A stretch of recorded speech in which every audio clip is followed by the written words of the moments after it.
제2부 장강의 영웅들 제유권 꿈이여 세월이여 제3장 준패자 진목공. 진문공의 죽음 이후 중원은 각 지역의 패권을 놓고 다툼을 벌이는 혼전양상으로 변해가고 있었다. 하나로 모아지고 다시 여러 개로 흩어지고 초나라가 남방을 규합하며 제차 중원 침범의 야망을 불사르고 있을 때 패자국 진나라는 그것을 억누를 만한 여력을 지니고 있지 못했다. 서방 패권을 노리는 이웃나라 진의 도전을 물리치느라 온 힘을 쏟아붓고 있었던 것이다. 더욱이 진나라 임금 진목공은 만만치 않은 군주였다. 덕과 신과 힘을 두루 갖추었다. 비록 진문공의 위세에 눌려 중원까지 뻗어나가지는 못했지만 언제든지 그럴 만한 능력과 야망을 품고 있는 사람이었다. 효산 전투는 그 첫 행보에 불과했다. 진목공은 효산 전투에서의 참담한 패배를 잊지 못하고 있었다. 그의 핵심 신하들인 백리시, 서걸술, 건병 또한 마찬가지였다. 진나라 대장 백리시가 진목공을 아련하고 청했다. 효산에서 참패를 당한 지 어느덧 2년이 지났습니다. 이제 그 분풀이를 하고자 합니다. 진목공은 백리시의 뜻을 높이 찬양하고 진과의 일전을 허락했다. 진나라 신임 원수 선차건은 언젠가 진이 보복전을 펼치리라는 것을 예상하고 있었다. 그동안 수시로 군대를 훈련시키는 한편 많은 세작들을 보내어 늘 정보를 수집해왔다. 그런 중에 옹성으로부터 새 정보가 날아들었다. 진군이 출동했습니다. 재위 3년째인 진양공은 이제 군주로서 어느 정도 관록이 붙었다. 그 소식에 접하고도 조금도 놀라지 않았다. 여유 있게 농담까지 하였다.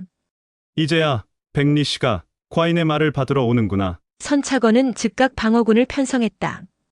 그는 스스로 대장이 되고 원로 대신 조쇠를 부장으로 삼아 고문역을 담당케 했다.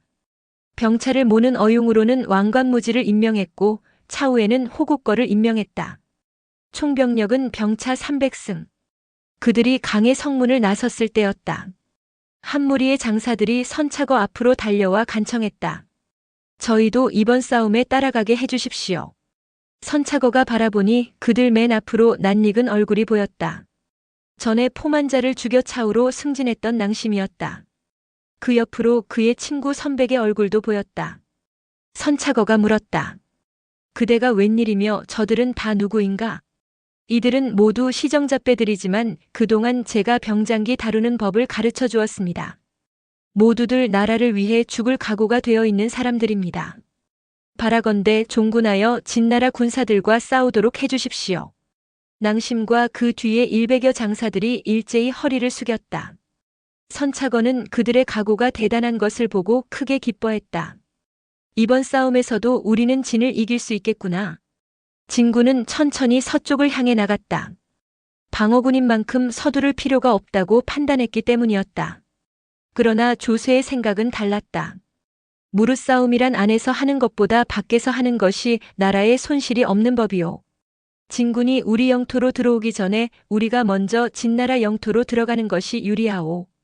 신임 원수 선차건은 조쇠의 의견을 받아들여 그때부터 행군 속도를 빨리 했다. 마침내 진군과 진군은 팽화 땅에서 마주쳤다. 팽화는 지금은 섬서성 백수현 동북쪽 일대로 당시는 진나라 땅이었다. 양군은 군대를 정비하고 전투 태세를 갖췄다. 선차거가 장수들을 불러놓고 적을 물리칠 의논을 하는데 낭심이 앞으로 나와 말했다. 지난날 세상을 떠나신 원수 선진께선 이 낭심을 보고 용기 없는 자라고 쫓아내셨습니다.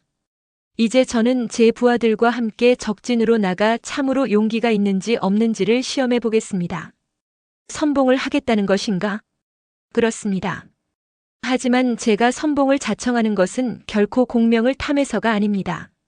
어디까지나 참된 용기가 어떤 것인지를 보여주어 지난날 선진 원수께 당한 모욕을 갚고자 하기 위해서입니다.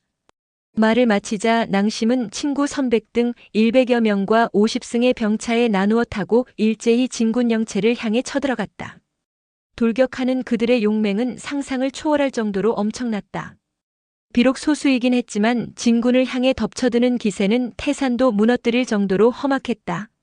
그들은 진군 영체로 들어서자마자 닥치는 대로 적군을 때려 부쉈다. 선차건은 높은 망루에 올라 그 싸움을 바라보았다. 저럴 수가. 사실 낭심과 그 부하들에 대해 별 기대를 하지 않았었다. 그런데 이게 웬일인가? 굳건해 보이던 진군 진영에 큰 혼란이 있는 것이 아닌가? 원수는 뭘 하고 있는 게요? 이 기회가 아니면 언제 진군을 격파하리요? 조세가 옆에서 소리쳤다. 그제야 정신을 차린 선차건은 즉시 전군을 몰아 진진으로 쳐들어갔다. 진군 대장 백리씨는 그러한 진군의 공격을 당해낼 수 없었다. 그들은 크게 패하여 달아나기 시작했다. 선차건은 낭심과 그 부하들부터 구출했다. 무모하리만큼 용맹을 발휘한 그들은 그러나 거의 전멸한 상태였다. 선백은 혼전 중에 죽었고 낭심은 수십 군데의 상처를 입고 온통 피투성이가 되어 있었다. 겨우 선차거의 구원을 받아 본진으로 돌아온 그는 다음 날 아침 피를 한 마리나 쏟고 숨을 거두었다. 진나라 군대는 낭심의 시체를 술에 높이 싣고서 장성으로 개선했다. 선차거가 진양공 앞으로 나가 보고했다. 이번 싸움의 승리는 오로지 낭심의 힘이었습니다. 신은 아무 공로도 없습니다. 진양공은 낭심의 활약을 듣고 크게 칭송했다. 과인은 참다운 용기를 보았도다. 낭심을 상대부의 예에 따라 장사 지내라. 진 간의 제2차 싸움인 팽화 전투에서도 진나라는 패했다. 더욱이 이번 싸움은 효산 전투의 패배를 서력하기 위해 진 쪽에서 먼저 일으킨 싸움이었다. 진군 대장 백리씨로서는 이만저만한 치욕이 아니었다. 무슨 낯으로 주공을 대할꼬. 옹성으로 귀환한 백리씨는 차마 고개를 들 수가 없었다. 그러나 진목공은 도량이 넓은 군주였다. 그는 백리씨가 패했다는 보고를 받았으나 조금도 노하지 않고 교회까지 나가 군사들을 영접했다. 나는 장군을 믿는다. 언젠가는 반드시 진에게 서력할 것이다. 그대는 계속 군대 일을 맡으라. 진목공의 위로에 백리씨는 더욱 부끄러운 마음을 금할 수 없었다. 그는 다시 군사들을 훈련시키기 시작했다. 자기 재산을 싸움터에서 죽은 군사들의 유족들에게 모두 나눠주기도 했다. 이 소문이 퍼지자 옹성 근처의 젊은이들은 앞을 다투어 군대에 자원했다. 기필코 진군을 무찌르리라. 그해 겨울 진나라가 먼저 진을 침범했다. 진문공의 죽음 이후 두 나라 간에 세 번째로 싸움이 벌어진 것이다. 이번 싸움은 백리씨가 지난번 말을 받으러 온 것에 대한 보답이다. 진양공은 침공에 대한 명분을 이렇게 밝혔다. 보복전에 대한 보복이라는 것이다. 더욱이 진나라는 이번 싸움에 송, 진, 정나라 군대까지 동원했다. 패자국으로서의 위엄을 보여주려는 의도가 분명했다. 까불면 가만 놔두지 않겠다라는 경고의 마음도 깃들어 있었다. 진군 원수 선차거와 그 연합군은 바람처럼 나타나 진의 영토를 유린했다. 눈 깜짝할 사이 진나라 왕 땅을 빼앗고 팽하까지 진격했다. 왕은 지금의 섬서성 백수연 일대의 땅으로 당신은 진 국경 근처에 접해 있었다. 이에 대해 진나라 대장 백리씨는 아무런 조치도 취하지 않았다.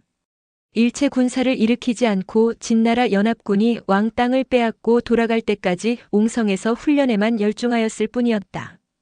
이로 인해 진나라 조정은 백리씨에 대한 비난의 소리로 들끓었다. 백리씨는 선차거에게 겁먹었다.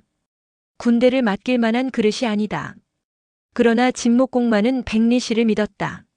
언제고 백리씨는 진나라에 보복할 것이다. 아직 때가 오지 않았을 뿐이다. 그대들은 기다려라. 반면 진나라에서는 진양공이 선차거 등 장수들과 승전의 기쁨을 나누고 있었다. 지난날 선군께서 돌아가셨을 당시 과건이 점을 쳤을 때 그 괴사에 한 번, 치자 3번 상하도다라는 말이 있었는데 이제 진나라는 우리에게 3번이나 졌다. 과건의 점괘는 한 치의 틀림도 없구나. 그들은 마냥 즐거워했다. 그 이듬해인 BC 624년 5월 마침내 백리씨는 군사들의 훈련을 마치고 진목공을 찾아가 아뢰었다. 이제 진나라에 대해 보복할 때가 왔습니다. 이번 싸움에는 주공께서도 친히 나서십시오. 신은 지난날의 한을 설치하지 못하면 맹세코 살아서 돌아오지 않겠습니다. 진목공도 기다렸다는 듯이 백리씨를 향해 말했다. 우리는 지금까지 3번이나 진나라에 졌다. 과인 또한 그 울분을 씻지 못하면 돌아오지 않겠다. 백리씨는 병차 500승을 옹성 밖 교회에 집결시키고 일일이 사열했다. 아울러 싸움터로 나가는 병사의 집에 많은 곡식과 배를 나누어 주었다. 군사들은 뛸 듯이 기뻐하며 한결같이 죽기를 맹세했다. 진군은 포진관 방면으로 행군하여 황하를 건넜다. 그들이 모두 강을 건넜을 때였다. 백리씨가 벼랑간 전군에 명을 내렸다. 모든 군사는 타고 온 배를 모조리 불살라라. 진목공이 놀라서 물었다. 배를 태우면 돌아갈 때 어찌 강을 건널 수 있겠는가? 백리씨가 결연한 표정으로 대답했다. 배를 태우는 것은 군사들에게 진격만 있을 뿐 후퇴가 없다는 걸 알리기 위해서입니다. 죽기를 각오하면 사기가 오릅니다. 진나라를 쳐서 이기기만 한다면야 돌아갈 때 어찌 배가 없는 것을 걱정하겠습니까? 장군의 말이 옳소. 배를 태우는 불길이 황하를 피처럼 붉게 물들였다. 그 광경을 바라보는 진나라 군사들은 한결같이 두 주먹을 움켜쥐고 필승의 각오를 다졌다. 백리씨는 친히 선봉에 섰다. 국경을 돌파하여 가장 먼저 왕관 땅을 공격했다. 왕관은 지금의 산서성 임진현 동남쪽에 있는 땅이다. 과연 진군의 기세는 성난 파도와도 같았다. 왕관 땅을 지키던 진나라 군사들은 감히 맞설 엄두를 내지 못하고 뿔뿔이 흩어져 달아났다. 진군이 왕관 땅을 점령하고 강성을 향해 진격해오는 중입니다. 진나라 수도 강성으로 급보가 날아들었다. 진양공은 즉각 모든 신하를 불러 비상대책회의를 열었다. 이미 3번이나 싸워 이긴 바 있는 그는 진군을 깔보는 마음이 있어 선차거에게 나가 싸울 것을 명할 참이었다. 그런데 신하들의 분위기가 여느 때와 달랐다. 진문공 때부터 조정을 주도해온 원로 대신 조세가 신중한 표정으로 일어나 여론을 주도해 나갔다. 이번 싸움은 맞서지 않는 것이 좋습니다. 지금 진나라의 분노는 골수에 사무쳐 있습니다. 임금은 나라의 모든 힘을 기울여 군대를 일으켰고 장수와 군사들은 죽기를 각오했습니다. 이런 군대에게는 대적할 수 없습니다. 당분간 군사를 내지 말고 그들이 하는 대로 내버려뒀다가 감정이 가라앉은 후 두 나라 간의 분쟁을 해결해야 합니다. 중군 원수 선차거 또한 조세의 말에 동조했다. 공경에 처하면 약한 짐승도 사나워집니다. 더욱이 지는 큰 나라입니다. 진목공은 3번이나 싸움에 지는 모욕을 당했습니다. 진군 대장 백리씨는 이길 때까지 싸움을 그만두지 않겠다는 투지에 불타있습니다. 이 싸움은 두 나라 중 한 나라가 망할 때까지 끝나지 않습니다. 극단으로 몰고 갈 필요까지는 없다. 이 정도에서 진의 체면을 살려주고 싸움을 끝내는 것이 우리 진에게도 유리하다. 두 사람은 이렇게 주장했다. 진양공은 비록 군위에 오른 지 4년밖에 되지 않았지만 세자 시절 아버지 진문공의 통치 스타일을 잘 보아왔다. 그는 이내 조세와 선차거의 말에 수긍했다. 전군의 명을 내렸다. 굳게 지킬 뿐 진군과 결코 싸우지 말라. 그 무렵 진목공과 백리씨는 진나라 영토를 거침없이 돌파하여 도성인 강성 교외에까지 돌진해 들어갔다. 그런데도 진군은 나와 싸울 기미를 보이지 않았다. 좌서장 요여가 진나라의 의도를 눈치채고 진목공에게 말했다. 진군은 지금 우리를 두려워하고 있습니다. 결코 나와서 싸우지 않을 것입니다. 이 정도면 그동안의 치욕을 서력한 셈이니 차라리 효산으로 가 그곳에서 죽은 우리 군사의 해고를 수습하고 그 원혼을 달래주는 것이 나을 것입니다. 진목공은 요여의 진언을 받아들였다.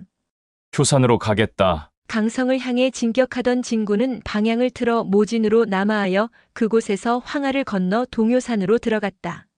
모진은 지금의 산서성 평육현 서남쪽 일대로 황하 북편에 있다. 현재도 모진도라는 지명으로 불리고 있는 교통의 요충지이다. 효산에 이르자 진목공은 군사를 풀어 타마에 절명암 등에 흩어져 있는 모든 백골을 수습해오게 했다. 군사들이 모아온 해골들을 일일이 풀로 닦아서 묶어 양지바른 산기슭에 묻었다. 진목공은 소와 말을 잡아 위령제를 지냈다. 그는 병사들을 향해 외쳤다. 병사들이여, 내 그대들에게 맹세하노라. 옛 사람들은 이를 도모함에 노인의 의견에 따랐으므로 과실이 없었던 것이다. 이것은 그가 건숙과 백리의 의견을 받아들이지 않은 것을 다시금 후회하며 차후로는 이러한 과실을 다시 범하지 않으리라는 결이었다. 진목공은 친히 소복을 입고 술을 따라 뿌리면서 3일 동안 대성통곡하였다. 백리씨 등 모든 장수들도 땅에 엎드려 일어설 줄 모르며 흐느껴 울었다. 애달픈 곡성 속에 효산의 해는 기울어가고 있었다. 귀국하는 길에 진목공은 빼앗겼던 왕 땅을 둘러보고 그곳 백성들을 위로했다. 이어 진과의 승전을 기념하기 위해 포진관을 대경관으로 고쳐 부르게 했다. 옹성으로 돌아와서는 백리시를 아경으로 삼고 서걸술, 건병에게도 많은 상을 내렸다. 세 차례의 패배 끝에 기어코 진나라에게 승리를 거둔 진목공의 서륙전이 춘추자 시전을 쓴 좌구명에게는 상당히 인상 깊었던 모양이다. 그는 이때의 일을 놓고 다음과 같이 크게 칭찬했다. 진목공은 군주의 도를 잘 아는 임금이었다. 사람을 등용함에 용이 주도하였고 한 번 쓴 사람은 끝까지 신뢰하였다. 백리시 또한 신하의 도를 잘 아는 사람이었다. 자기 맡은 일을 게을리하지 않았고 일에 대해서 매우 깊게 생각하였다. 오늘날 역사가들은 진목공을 패공에서 제외시키고 있다. 그러나 일부 사가들은 그를 춘추호 패공에 포함시키기도 한다. 서방 오랑캐 20여 부족을 굴복시켜 조공을 바치게 했고 마침내는 진나라에게까지 승리를 거두었다. 이것이 진목공을 패공에 올려놓은 사람들의 주장이다. 하지만 여기에는 다소 무리가 따른다. 진목공이 서방의 오랑캐들을 통합하여 지배자 노릇을 한 것은 사실이나 활동 무대를 중원으로 확대시킨다면 진목공의 영향력은 극히 미미하다. 진나라의 승리를 거두었다고 하는 대목도 억지성이 다분하다. 적어도 패공이라는 지위를 인정받으려면 중원 강대국들의 동의가 있어야 하지 않을까? 이런 면에서 진목공은 서방의 패자 혹은 준패자라고 하는 것이 적절할 것이다. 주왕실에서도 진목공에 대해 후백의 칭호를 내리는 것을 주저했다. 그가 서방 이족들을 평정하고 진과의 싸움에서 승리했을 때 주양왕은 소공과에게 물은 바 있다. 진과 진은 서로 필적할 만한 나라다. 그들의 선조는 모두 우리 왕실에 큰 공로가 있었다. 지난날 중이 진문공의 이름과 중원의 맹주가 되었을 때 짐은 그에게 후백을 책봉했었다. 이제 이모 진목공의 이름과 강성에서 진나라에 못지않게 되었다. 마땅히 진도 후백으로 책봉해야 하지 않겠는가? 이에 대해 소공과는 다음과 같이 대답했다. 이제 진이 서방의 패공이 되었지만 진처럼 우리 왕실에 대해 근황하지는 못했습니다. 지금 진과 진은 사이가 매우 나쁩니다. 그리고 진후 진양공은 그 아버지 진문공의 업적을 잘 계승하고 있습니다. 이럴 때 만일 진에게 후백을 봉한다면 진은 왕실의 처사를 마땅치 않게 생각할 것입니다. 그러니 차라리 후백에 봉하지 말고 사자를 보내어 축하하십시오. 그러면 진은 감격할 것이요 진은 원망하지 않을 것입니다. 진과 진 사이에 끼어 고민하는 주왕실의 모습을 엿볼 수 있는 대목이다. 결국 주양왕은 소공과의 조언에 따라 진목공을 후백으로 봉하는 대신 축하 사절만을 보냈다. 이때 주양왕이 진목공에게 보낸 선물은 금고였다 라고 사기는 기록하고 있다. 금고란 징과 북을 지칭하는 말인데 징은 주로 후퇴의 신호를 내는 데 쓰였고 북은 진격의 신호를 내는 데 사용되었다. 진목공이 서방의 패자가 되어 주양왕으로부터 금고를 선물로 받은 것은 진의 보복전에서 승리를 거둔 이듬해인 BC 623년이다. 이 해는 진목공이 군위에 오른 지 37년 되는 해이기도 하다. 이웃 진나라 연호로는 진양공 5년. 그의 좌서장 요여가 병으로 세상을 떠났다. 요여는 융족 출신의 재상이다. 진목공은 요여의 죽음을 크게 슬퍼하고 백리시를 좌서장에 임명했다. 원래 순서대로라면 우서장 공손지가 올라야 했으나 진목공은 백리시를 더 신임했던 것이다. 나도 늙었구나. 공손지는 가슴 한구석이 허전했다. 이제 은퇴를 해야 할 때라고 생각하고 정계에서 물러났다. 이후 수년간 진나라는 평온했다. 진목공은 말년의 정치보다는 신선 사상에 심취했다. 속세의 다사다난함에서 벗어난 무의청정의 생활을 추구했다. 나라를 다스리고 백성을 돌보는 임금으로서는 어울리지 않는 사상에 도취된 것이다. 진목공의 이러한 변모는 그의 딸 농옥 때문이라고 할 수 있다. 열국지의 저자 풍목룡은 이 과정을 소상히 기술하고 있는데 이는 역사라기보다는 설화라고 해야 옳다.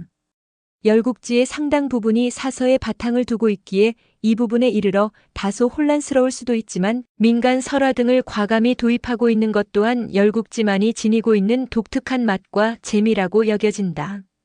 진목공에게는 딸 하나가 있었다. 그 아이가 태어난 지 얼마 되지 않았을 때였다. 한 백성이 진목공에게 큰 옥돌을 진상했다. 푸른 빛이 도는 아름다운 옥돌이었다. 아이는 늘 그 옥돌만 가지고 놀았다. 그래서 아이의 이름을 농옥이라 지었다. 옥을 가지고 놀다라는 뜻이다. 농옥은 자라나면서 자태와 용모가 아름다웠고 비할 데 없이 총명했다. 특히 그녀는 생황을 잘 불었다. 따로이 스승을 둔 것도 아닌데 소리가 아름답고 곡조가 절묘했다. 생황은 신화 속 사망 중 여우에 의해 만들어졌다는 관악기의 일종으로 일설에는 오랑캐의 일족 중 하나인 묘족의 전통악기라고도 한다. 오늘날에도 생황은 아악을 연주할 때 쓰여진다.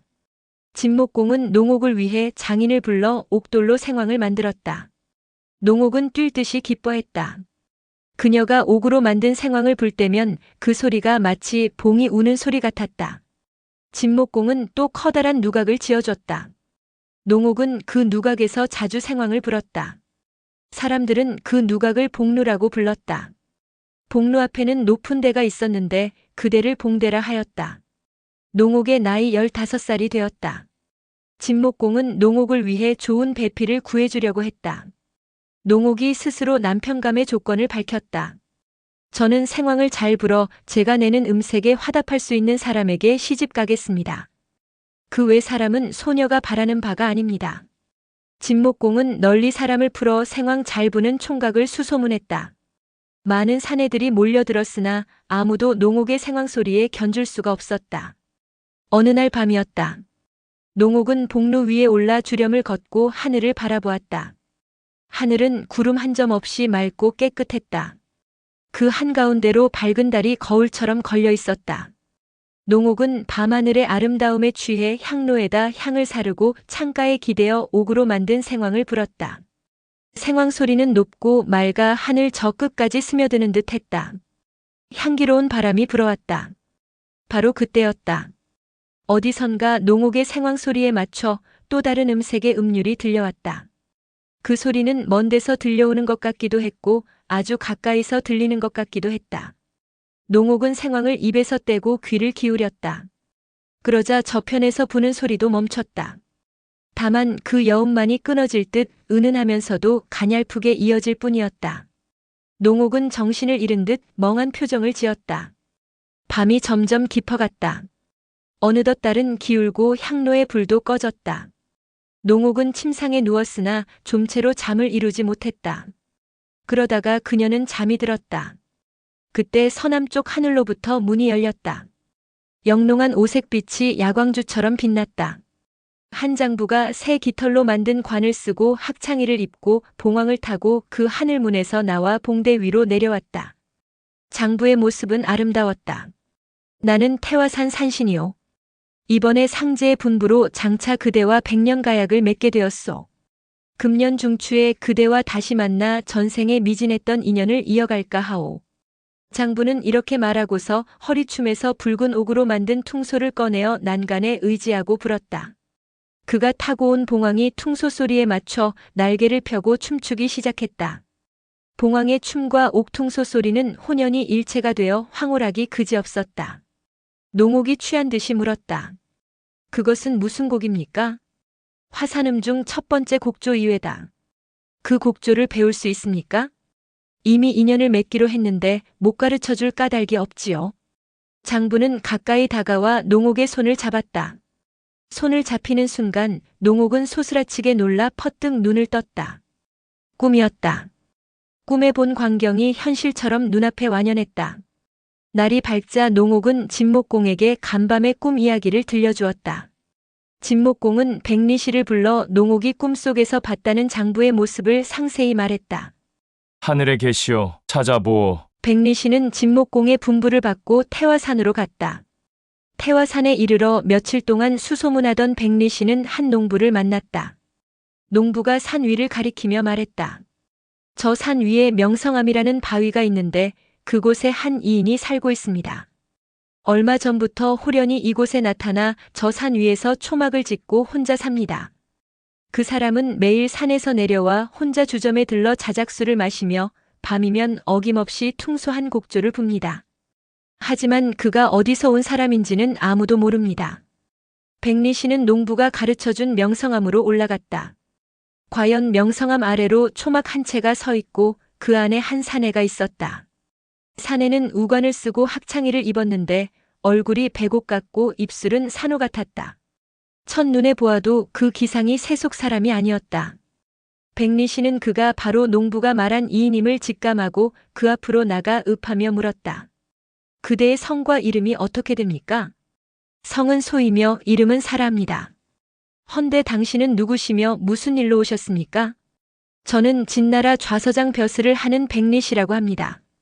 지금 우리 주공께 사랑하는 딸이 있어 사위 될 사람을 찾고 계십니다.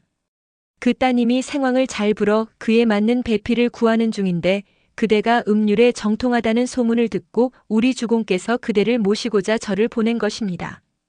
이 사람은 그저 퉁소를 약간 불 줄 아는 정도입니다. 어찌 따라갈 수 있겠습니까? 겸손이십니다. 크게 어렵지 않다면 우리 주공을 한번 만나보십시오. 백리씨의 간청에 소사는 수레를 타고 진나라 도성으로 향했다. 옹성에 당도하자 백리씨가 먼저 진목공에게 경과를 보고하고 소사를 아련시켰다.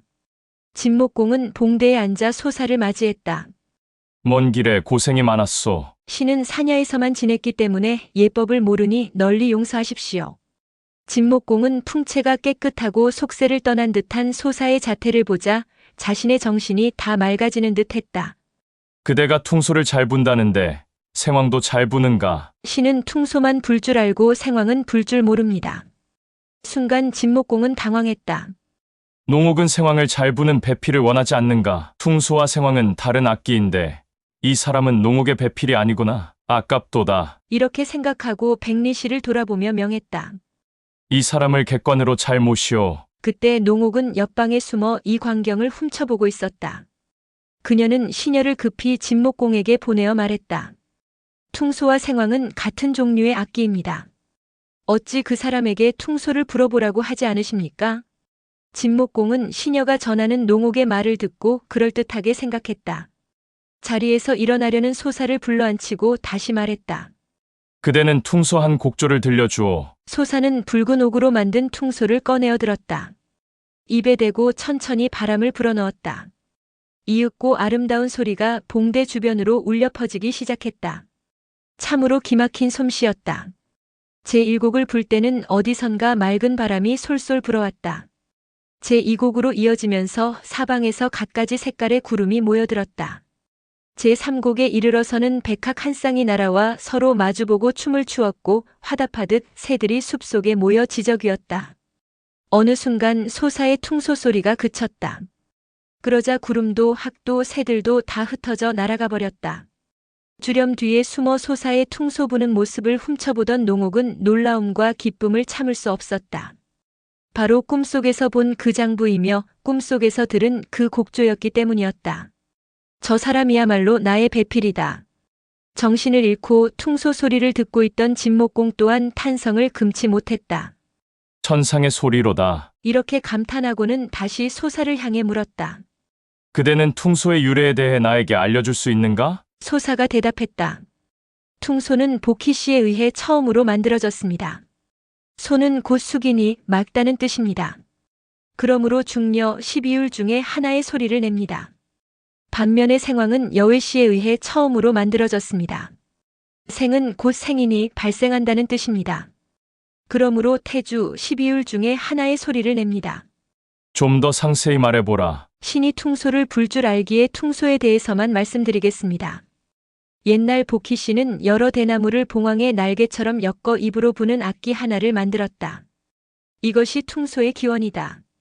소리 또한 봉황의 울음소리를 모방하여 평화롭고 아름다웠다. 지금은 퉁소가 하나의 대로 이루어져 있지만 당시에는 여러 개의 대로 엮여져 있었다. 크기와 길이에 따라 그 명칭도 각기 달랐다. 가장 큰 것은 아소라고 하여 23관을 엮은 것이고 가장 작은 것은 송소라 하여 16관을 엮은 것이다. 각 관의 모양새 또한 달랐는데 그중 관의 밑바닥이 없는 것을 동소라고 하였다. 이 동소가 곧 퉁소다. 그 후 오제 시대로 넘어와 황제 때 커다란 대나무에 7개 구멍을 내고 피리를 만들었다. 피리 또한 봉황 소리를 모방한 것이다. 그런데 그 모양이 매우 간편하여 후세 사람들은 복잡한 구조로 엮여있는 여러 개의 관을 버리고 오직 한 개의 관만을 세워서 부르기 시작했다. 이에 긴 것을 퉁소라 했고 짧은 것은 그대로 관이라 하였다. 그러므로 지금 신이 불고 있는 퉁소는 옛날 퉁소가 아닙니다. 진목공이 또 물었다. 그대는 퉁소로서 어떻게 날짐승들을 불러 모을 수 있는가? 퉁소의 모양새는 비록 간편해졌으나 그 소리는 변하지 않았습니다. 즉 옛날과 같이 봉황의 소리를 본뜬 그대로입니다. 봉황은 모든 날짐승의 으뜸입니다. 그러므로 날짐승들은 봉황 소리를 들으면 모여듭니다. 옛날 순임금은 소소라는 곡조를 지어 퉁소로 연주했습니다. 그 소리를 듣고 봉황이 날아왔습니다. 이렇듯 봉황도 가히 부를 수 있거늘 다른 새들을 불러 모으는 것이 어찌 어려운 일이겠습니까? 소사의 대답은 흐르는 물과 같았고 그 음성은 새가 지저귀는 것처럼 맑고 아름다웠다. 진목공은 기쁨을 이기지 못하고 소사에게 청했다. 과인에게 농옥이란 딸이 있다. 음악을 좋아하고 특히 생황을 잘 분다. 그래서 음악에 정통한 사람을 배필로 구하는 중이었다. 그대는 부디 내 딸의 배필이 되어라. 신은 본시 궁벽한 산골 사람입니다. 어찌 궁중부귀를 누릴 수 있겠습니까?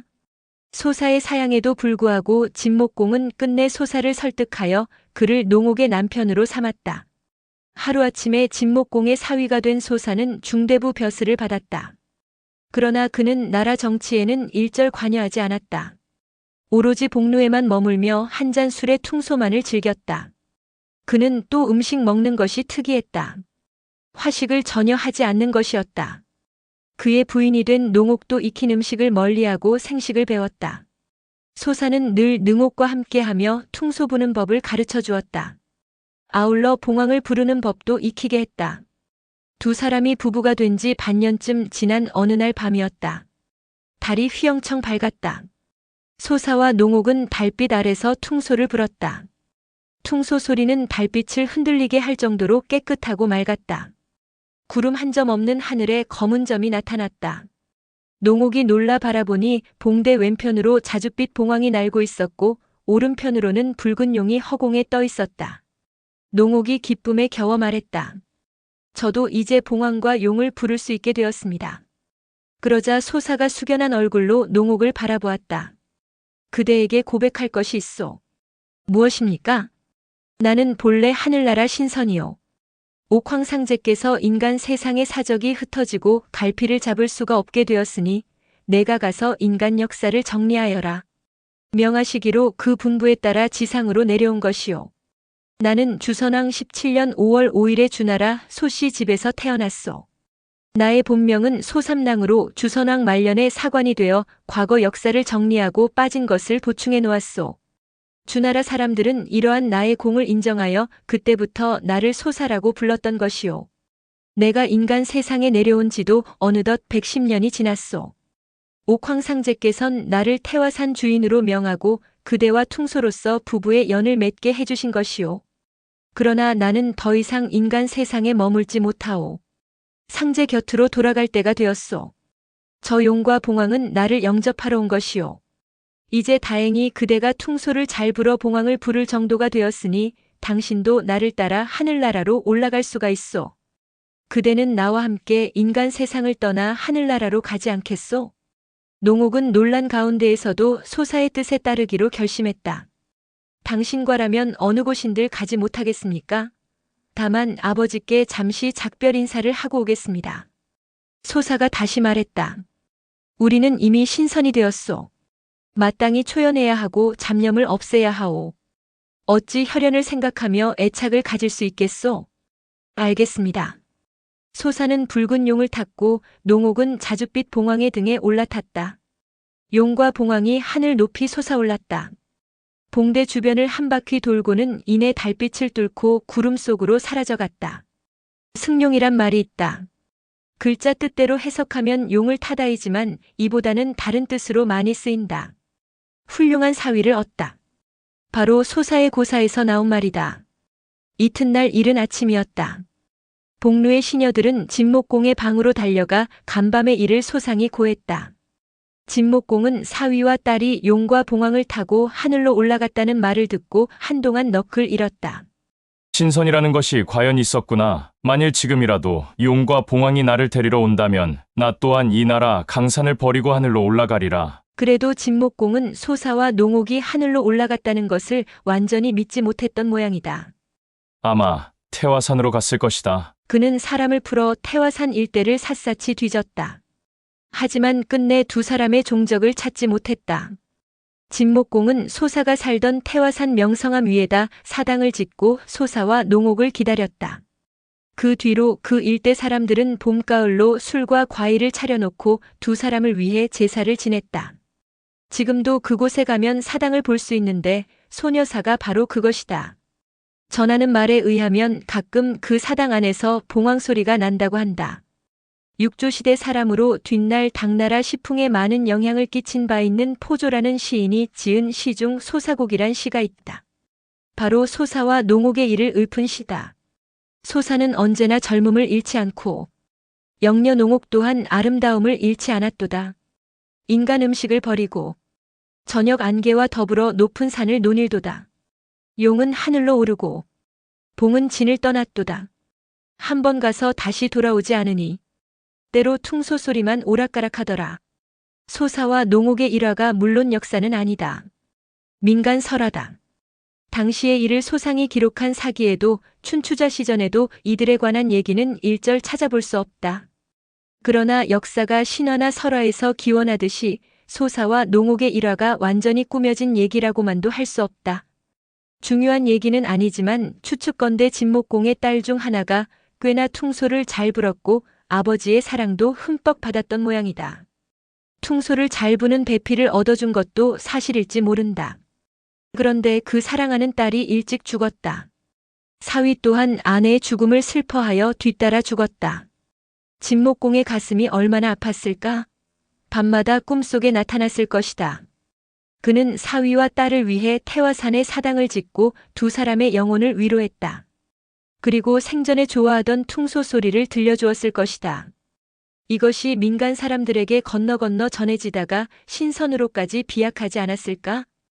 2600여 년 전의 일인 만큼 그리 황당한 추론만도 아닐 것이다.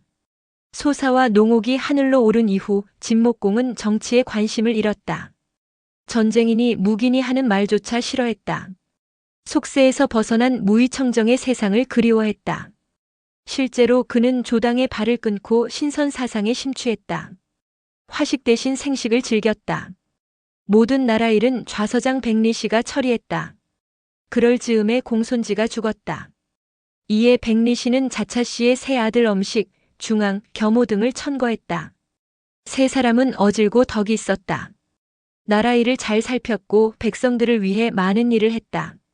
어느덧 진나라 백성들은 이 세 사람을 삼량이라고 불러 높이 칭송했다.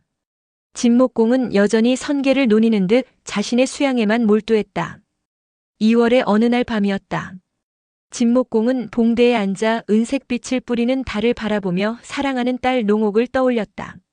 어디로 갔을까? 소사와 농옥은 정말 신선이 되었을까? 다시 만날 수는 없을까? 생각에 잠겨 있는 동안 어느덧 잠이 들었다. 꿈을 꾸었다. 꿈속에서 소사와 농옥이 봉황을 타고 또 한 마리의 봉황과 함께 진목공을 영접하러 왔다. 저희와 함께 하늘로 가시렵니까? 가겠다. 진목공은 봉황을 타고 그들과 함께 하늘로 올라갔다. 하늘나라는 공기가 어찌나 맑은지 추울 정도였다. 꿈에서 깨어났을 때 진목공은 오한증에 걸려 있었다. 그는 며칠 동안 추위에 몸을 떨다가 잠자는 도중에 조용히 숨을 거두었다. 진나라 사람들은 진목공의 죽음을 놓고 이렇게 말했다. 우리 임금은 신선이 되어 하늘로 올라갔다. BC 621년의 일이었다. 진목공 제위 39년 나이 69세였다. 진목공의 첫 번째 부인 모키는 진원공의 딸이다. 그녀의 소생으로 세자 앵이 있었다. 진목공이 죽자 세자 앵이 군위에 올랐다. 그가 진강공이다. 진강공은 아버지 진목공의 장례를 서용의 풍속으로 치루었다. 순장을 한 것이다. 순장이란 무덤 속에 산 사람을 함께 매장하는 것을 말하는데 이때 순장한 사람이 너무 많았다. 모두 177명의 산 사람을 죽은 진목공과 함께 묻었다. 그 가운데는 삼냥이라 불리는 자차씨의 세 아들 엄식, 중앙, 겸호도 포함되어 있었다. 이것을 놓고 당시의 사람들도 후세의 사가들도 말들이 많았다. 너무 심했다는 것이다. 진나라 사람들은 어질고 덕이 높은 삼냥이 생매장 당한 것을 슬퍼한 나머지 노래를 지어 널리 불렀다. 꾀꼴 꾀꼬리가 가시나무에 앉았네. 누가 진목공을 따라갔나? 자차 엄식이라네. 엄식은 100사람의 덕을 지니신 분, 무덤 앞에 이르러 얼마나 떨었을까? 푸른 하늘이여 어찌 어진 이를 앗아갔는가? 살릴 수만 있다면 이 한 몸 100번 죽으련만. 진목공의 죽음보다는 삼냥을 잃은 아쉬움과 슬픔이 짙게 배어있는 노래이다. 춘추자 시전을 저술한 좌구명 또한 이를 신랄하게 비판했다. 진목공은 영토를 넓혀서 나라를 부강하게 하였다. 동쪽으로는 강한 진나라를 굴복시키고 서쪽으로는 융족을 평정하였다. 그러나 그가 여러 제후들의 맹주가 되지 못한 것은 당연한 일이다. 왜냐하면 죽은 후에 백성들을 버리고 어진 신하를 순장했기 때문이다. 고대의 선왕은 죽은 후에도 좋은 도덕과 법도를 남겼거늘 진목공은 오히려 백성들이 존경하는 착한 사람과 어진 사람을 빼앗아갔으니 진나라가 더 이상 동쪽으로 뻗어나가지 못한 이유를 알겠다.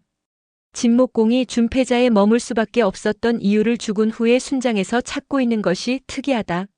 사마천도 이 글을 그대로 사기에 수록했다. 그러나 송나라 때의 소동파 같은 이는 전혀 다른 시각으로 접근하여 진목공을 평가했다. 진목공은 살아있을 때 3번 싸워 3번 진 맹명백리시도 죽이지 않았거늘 그가 어찌 죽으면서 어질고 덕 있는 삼냥을 따라 죽게 했을손가. 이는 세 사람이 스스로 죽은 것이니 제나라 두 손이 전행을 따라 죽은 것과 같도다. 옛사람은 밥 한 그릇을 얻어먹어도 그 은혜를 갚기 위해 능히 죽었다고 한다. 오늘날 사람들에게선 찾아볼 수 없는 일이니 자신의 좁은 소견으로 어찌 옛사람의 일을 의심하는가. 옛사람의 마음을 알 수 없음이니 오늘날 사람이 한심하기만 하도다. 삼냥 엄식, 중앙, 겸호 등이 죽은 것은 강압에 의해서가 아니라 진목공으로부터 은혜 입은 것을 갚기 위한 보은이라는 것이다. 옛날 사람들은 밥 한 끼 얻어먹은 것도 반드시 그에 대한 은혜 갚음을 하였다. 하물며 서방의 패자가 되어 나라한 백성들에게 두루 은혜를 베푼 진목공에 대해 어찌 그 보답을 하지 않았을 것인가. 삼냥이 순장당한 것은 바로 그러한 의미에서가 아니겠는가. 이것이 바로 옛사람들의 마음이다. 오늘날 얄팍한 마음으로 살아가는 사람들이 어찌 이러한 옛사람들의 아름다운 마음을 자신 마음대로 해석하여 진목공을 비난할 수 있단 말인가. 소동파는 이렇게 항변하고 있는 것이었다. 과연 대시인다운 풍자여 식견이다.